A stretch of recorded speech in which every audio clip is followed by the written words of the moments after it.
You didn't lose your peace. You gave it away the moment you told the wrong person too much. We live in a world that tells you to be real, to be authentic, to open up, but no one ever tells you what happens after. What it feels like when the room goes quiet, when your secrets become weapons, when your truth becomes gossip. You walk away from the conversation thinking it was connection, but hours later, you're lying in bed replaying every word, your chest tight, your thoughts spinning. Your peace is yours to protect, but if you don't build boundaries around your voice, people will drain it dry. This isn't just about talking. It's about emotional exposure and the silent regret that follows. If you've ever felt sick after opening up, if you've ever shared too much and wished you could pull the words back, this message is for you. Why we overshare. The need behind the noise. Oversharing never starts as a mistake. It starts as hope. Hope that someone will finally see you, understand you, love you not for what you pretend to be, but for who you really are. That hope pushes us to say things we've never said out loud. But here's the thing. Most people aren't listening to understand. They're listening to remember, to recall later, to retell, to judge, or worse, to use it against you. Psychologically, oversharing is often a trauma response. When you've spent years feeling unseen, misunderstood, or silenced, you might begin flooding people with your truth the moment you feel even a sliver of attention. It's not weakness. It's survival. But survival mode communication isn't safe communication. And that's the tragedy. You're not broken for wanting to be known. You're just giving too much of yourself to people who haven't earned that access. Not everyone deserves a front row seat in your life. But when you overshare, you hand them a VIP pass to your wounds, your triggers, your story without knowing if they're safe. The illusion of connection in a digital world. We live in an era where people confuse visibility with intimacy. You post a vulnerable story. You get likes, comments, fire emojis, and it feels like love, but it's not. Real connection takes time, trust, and presence. Oversharing skips all of that. It fast forwards the intimacy. It feels good in the moment like relief, but later it hits you. They know too much about me, and I know nothing about them. You feel exposed, unbalanced, naked, and worse, they stop treating you the same. Now your pain is their reference point.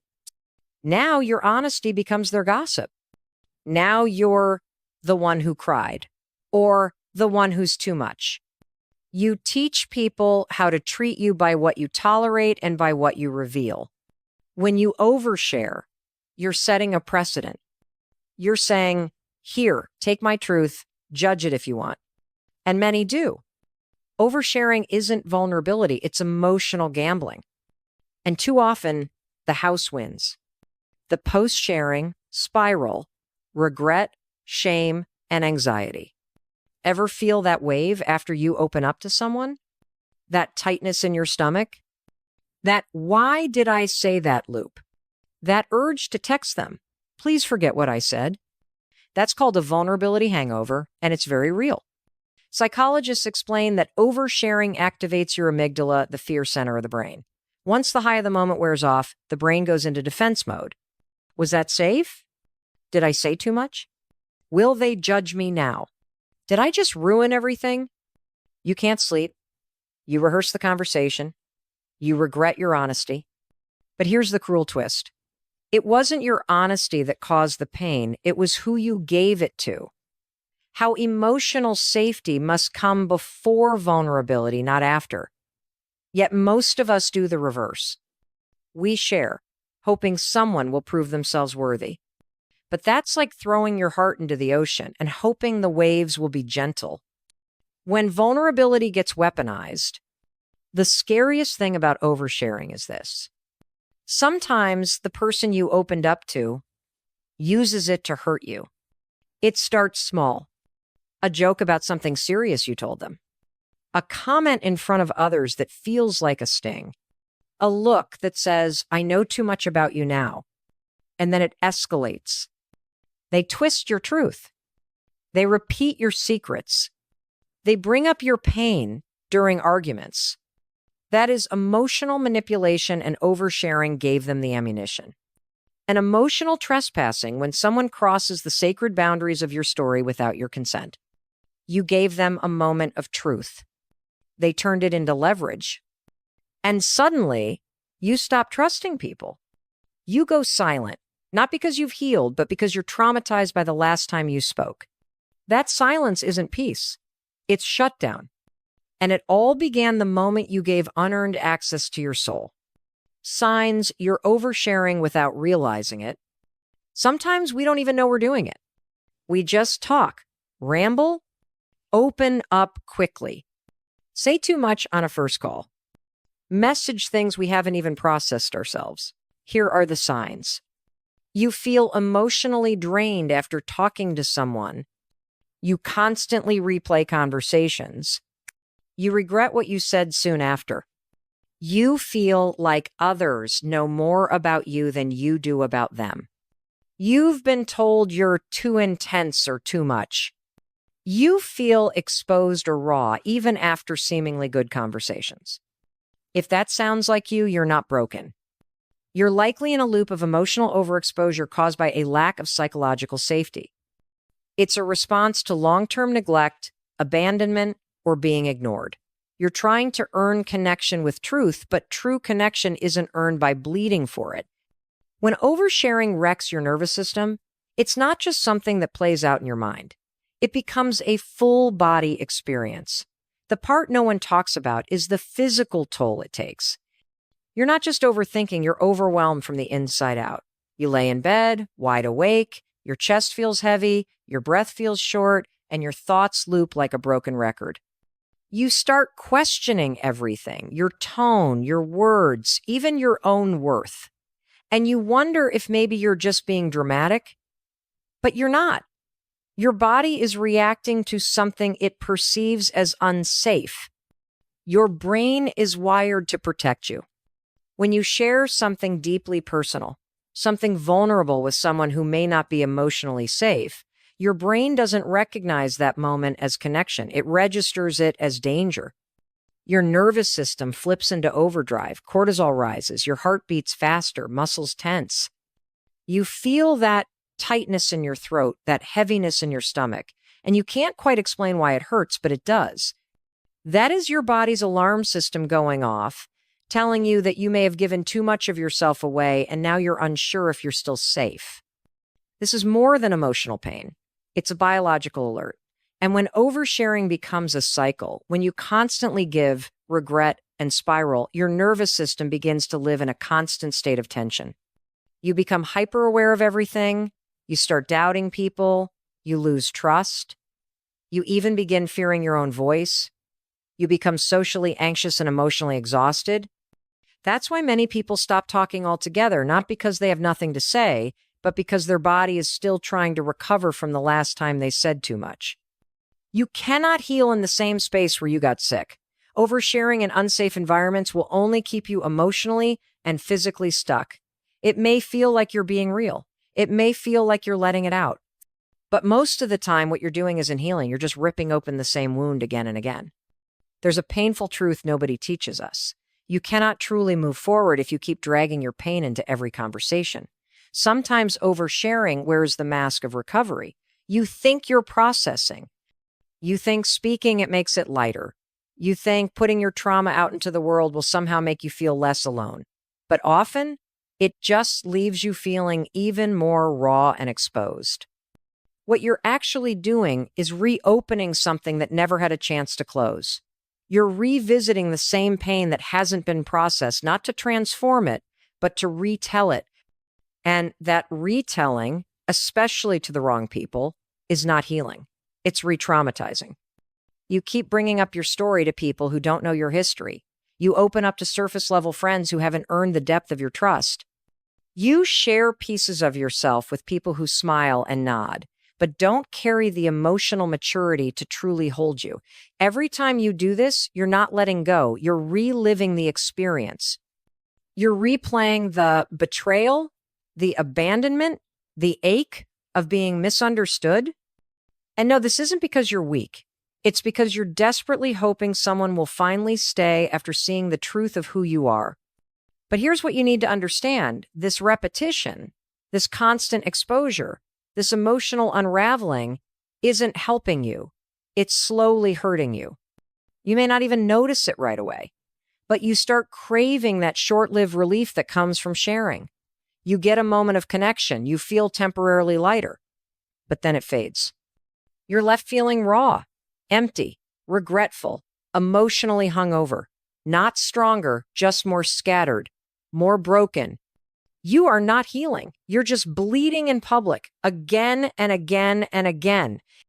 And real healing, the kind that builds a new version of you from the ground up, doesn't happen on timelines. It doesn't happen through 3 a.m. confessions to people who don't really know you. It doesn't happen in comment sections or emotional outbursts sent over voice notes. It happens in sacred, quiet, protected spaces. It happens in therapy rooms where your story is held with professional care. It happens in journal pages that no one else gets to read. It happens in long-term relationships with people who've proven themselves. It happens in stillness, in silence, in spaces that hold your growth, not your chaos. Healing doesn't require a spotlight. It requires a container. Mel Robbins once said, if the wound is still open, stop giving people the knife.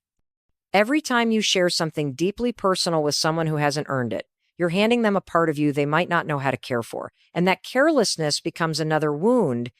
Your vulnerability is not a story for everyone. It's not content to be consumed. It's not a small talk topic.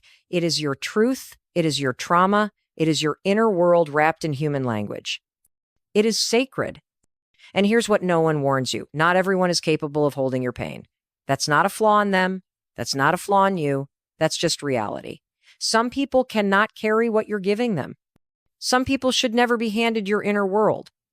Some people are not built to understand you, and that's okay. But you have to stop handing your soul to people who haven't even earned your presence. You have to stop offering up your pain as proof of your worth. You don't owe your suffering to anyone. Not because they asked. Not because they were curious. And certainly not because they acted interested in the moment.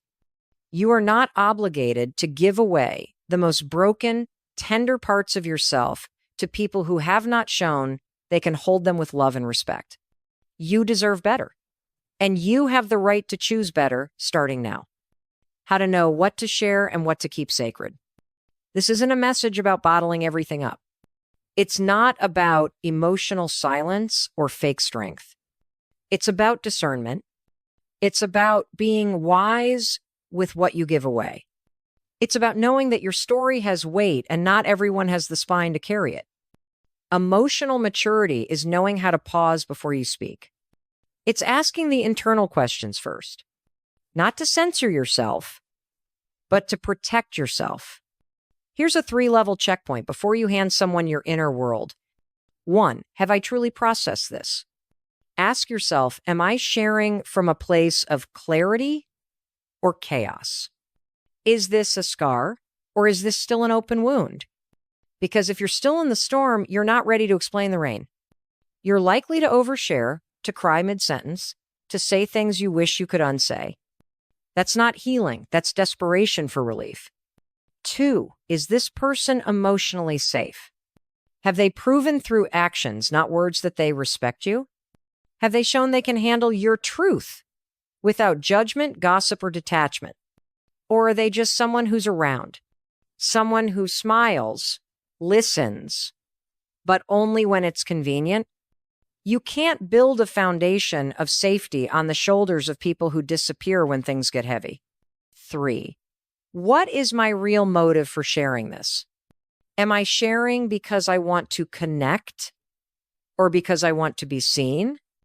Am I hoping this person will finally give me the validation I never got before? Am I bleeding for approval? Because if your motive is survival, your method will always be sacrifice. You'll give away pieces of yourself hoping someone will finally say, you matter. But here's the thing, you already matter. You don't need to hurt yourself to prove it. If any of these 3 checkpoints feel off, if you hesitate, if your gut tightens, that's your soul whispering. Hold it, not here, not yet. Your silence isn't cold. Your privacy isn't rejection. It's self-respect in motion. Because every time you practice selective vulnerability, you pull your power back into your chest where it belongs. You're not being fake. You're being filtered with intention. You're not avoiding connection. You're curating protection. You're not hiding. You're healing on your own terms. The return of peace, what privacy does for the soul. Let's take a deep breath together and imagine something. You've stopped explaining. You've stopped confessing. You've stopped apologizing for being complex. You're not oversharing anymore. You're protecting. You're discerning. You're healing in peace. And what happens next? You feel still, grounded, clear. You can hear your own voice again. You don't lay awake at night, dissecting conversations. You don't feel the burning need to fix what you said. You don't fear the next time they bring it up or use it against you. Because now you've stopped handing people the weapon. Privacy, at its core, is freedom. It is the quiet refusal to explain your pain to people who wouldn't understand it anyway. Privacy is power not to control others, but to protect yourself. You hold your story close now. You give yourself time to process not just emotionally, but spiritually. You no longer ask, should I have said that? Because you've already created a boundary your future self can stand on. And that boundary, it's not a wall, it's a shield. What you're experiencing now, this isn't loneliness. It's liberation. It's the peace that comes from no longer being at the mercy of what others know about you. It's the relief that comes when your soul is no longer public property. You don't need to be understood by everyone. You need to be respected by yourself. That's the shift.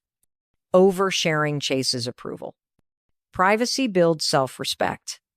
We've confused openness with strength, but true strength is restraint. True bravery is saying, I don't need to bleed to be real. You don't need to break down for people to care. You don't need to unpack everything for someone to love you. You don't need to hand your entire soul to people who haven't even proven they deserve your voice. And if you've already overshared, if you've handed your story to the wrong hands, let me tell you something right now. You are not broken. You are human. You were reaching for safety. You just didn't know the cost, but now you do. And now everything changes.